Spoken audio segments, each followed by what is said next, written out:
Welcome back to our podcast. I'm your host, Samantha Shares. Today, we're diving into the Consumer Financial Protection Bureau's CFPB monumental $870 million complaint against Zelle and several major banks concerning peer-to-peer P2P payment fraud. Before we start, a quick note.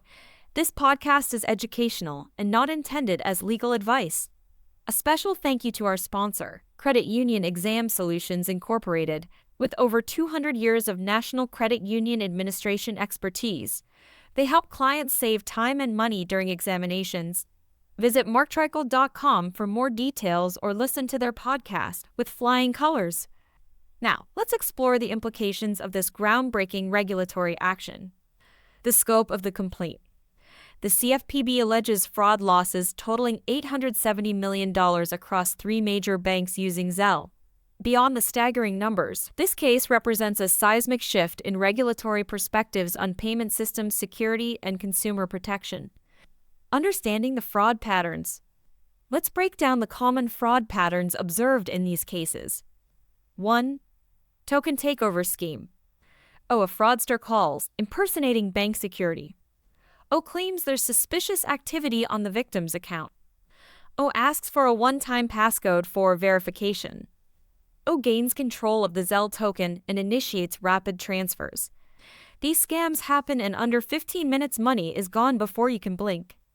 2. Romance scams. Operates over weeks or months.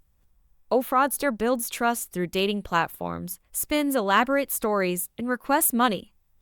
Starts small, then escalates to larger amounts. Particularly targets older adults, with some losing over $50,000. Real-life case studies. Case Study 1, Margaret's story. Margaret, a 72-year-old widow, lost $25,000 to a fraudster posing as an investment advisor. Multiple warning signs were missed during the transfer process, highlighting the need for better fraud detection measures. Case Study 2, Small Business Compromise. A local construction company lost $47,000 in a business email compromise scam.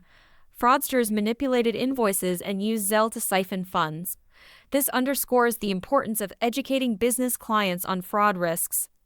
Prevention strategies. Fraud prevention requires a robust, multi-layered approach.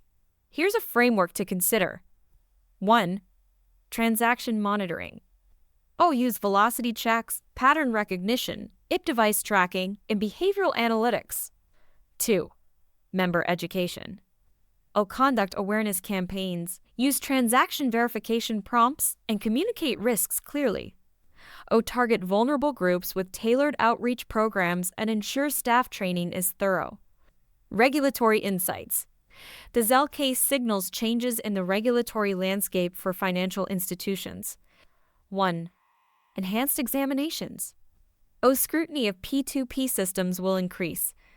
Institutions must improve documentation, conduct comprehensive risk assessments, and enhance board reporting.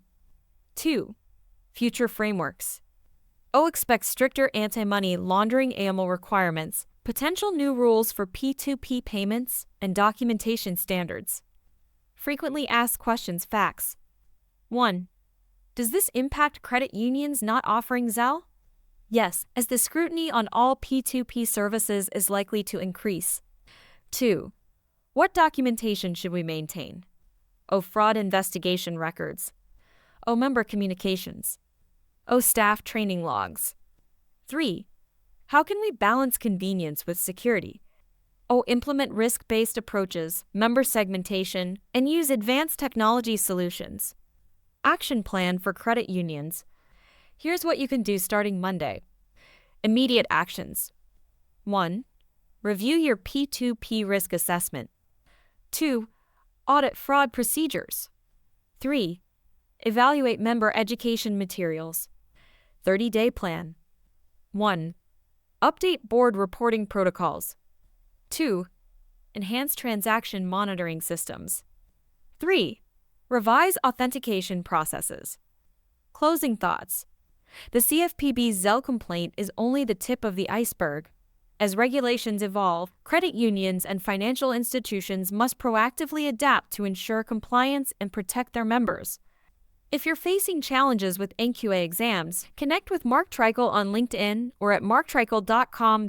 Thank you for joining us today. Stay safe and informed.